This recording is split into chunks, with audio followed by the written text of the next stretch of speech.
नमस्कार दोस्तों, मैं आपका स्वागत करता हूं हमारे साई इंद्रा चैनल पर। आज हम बात करेंगे एक प्यारी कहानी साईं बाबा और ब्राह्मण की। तो चलिए शुरू करते हैं। ये कहानी है साईं बाबा की शिरडी की। ये बात तब की है जब बाबा की ख्याति चारों ओर फैलने लगी थी। बाबा की महिमा जानने के बाद हजारों लोग उन्हें प्रतिदिन मिलने आते। इन हजारों लोगों में एक ब्राह्मण ऐसा था जो बिना बाबा का दर्शन किए भोजन नहीं करता, चाहे कितनी भी देर हो जाए, और अक्सर उसका नंबर आता तब तक रात हो जाती, इसलिए वो सिर्फ रात का ही खाना खा पाता। बाबा को उस पर दया आई, सो एक दिन बाबा ने उसे कहा, तुम यहाँ मत आया करो, बल्कि मैं ही तुम जहाँ रहते हो वहीं आ जाऊंगा। वो खुश हो गया ये जानकर कि बाबा खुद उसके घर आएंगे तो मैं उनके साथ ही खाना खाऊंगा। अगले दिन वो खाने की थाली सजाकर बाबा की राह देखने लगा। बाबा तो नहीं आए, लेकिन एक कुत्ता सारा समय उसे परेशान करता रहा और बार बार उस थाली को खाने की कोशिश करता रहा।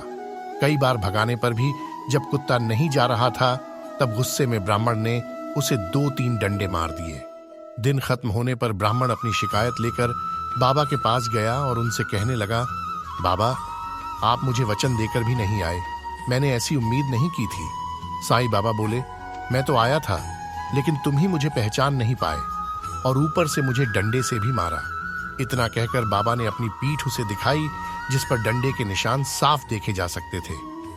ब्राह्मण आश्चर्य और पश्चाताप से रोने लगा और साईं बाबा से माफी मांगने लगा। बाबा, मुझे अज्ञानी को माफ कर दो, मैं आपको पहचान नहीं सका।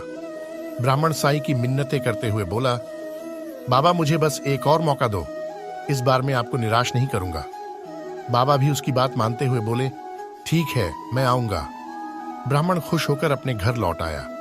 अगले दिन फिर से थाली सजाकर वो बाबा का इंतजार करने लगा।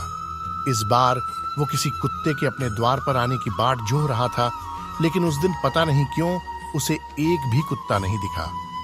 दोपहर हो गई, कुत्ता तो नहीं आया, पर एक बड़ा ही गंदा, कई दिनों से नहाया ही न हो और जिसके शरीर से काफी अंतर पर भी बदबू आती हो, ऐसा भिखारी आया। भिखारी उससे थाली में पड़ा खाना मांगने लगा, पर ब्राह्मण ने उसे देने से मना कर दिया और उसे वहां से जाने के लिए कहा। भिखारी थोड़ी देर वहां खड़े रहने के बाद चला गया। एक और दिन खत्म हुआ और ब्राह्मण फिर से साईं बाबा के दरबार में पहुंचा और बोला, सच बताना, इस बार आप नहीं आई ना? आपको कोई दूसरा जरूरी काम होगा। बाबा बोले, मैं आया था और खुद तुमसे वो भोजन भी मांग रहा था, लेकिन तुमने फिर भी मुझे बिना खिलाए ही लौटा दिया। ब्राह्मण ने दिमाग पर थोड़ा जोर दिया तो उसे समझ आया कि वो भिखारी ही बाबा थे। अपनी मूर्खता का पता चलने पर वो बाबा के आगे फुट फुट कर रोने लगा और एक बार बाबा से अपने घर आने के लिए कहने लगा। बाबा ने इस बार मना कर दिया और बोले, इसका कोई फायदा नहीं है, मैं आऊंगा और तुम पहले से ठान कर बैठोगे और मुझे कुत्ते या भिखारी में ढूंढोगे। बस तुम इतना जान लो, मैं हर किसी में हूँ, हर जगह हूँ, इसलिए जो भी जरूरतमंद नजर आए उसकी सच्चे मन से मदद कर दो। बस इतना काफी है मुझे खुश करने के लिए। तो दोस्तों, ये थी एक प्यारी कहानी साईं बाबा और ब्राह्मण की। इस कहानी से हमें यह सीख मिलती है कि हमें हमेशा हर किसी की मदद करनी चाहिए, चाहे वह कितना भी गरीब या बेसहारा क्यों ना हो, क्योंकि भगवान हर किसी में मौजूद है।